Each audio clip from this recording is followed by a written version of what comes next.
ngisacela ungithathele isirilekhi-ke lapho. Bandla sheshe khona sizokhava i-Pick n Pay.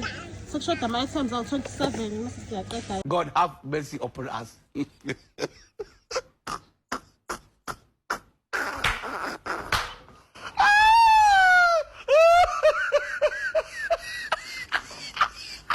Grocery namhlanje. Ama-item awu-27. Njengoba mathole vele awu-2. Shoda 27 ngiliste bengiyenzile.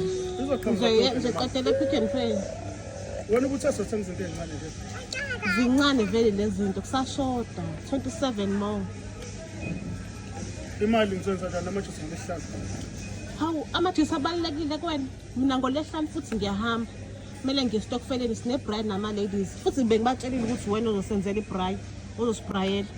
Mina ngizokosela nini? Base ngibatshelile ungangiphoxi ba-brayela. Mina ngizokosela nini? Base ngibatshelile.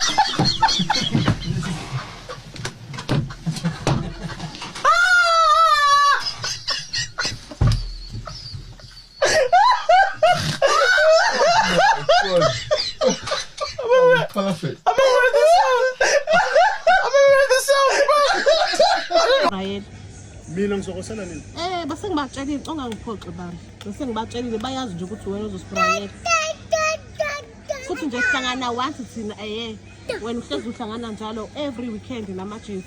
Kawodwa nje. Ngiyakucela Nkosi yami, cela siphuthume futhi manje.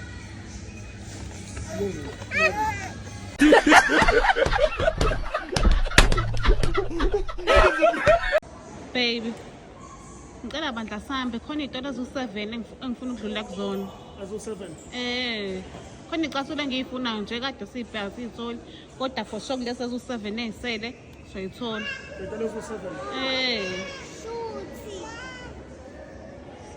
Soqeda manje.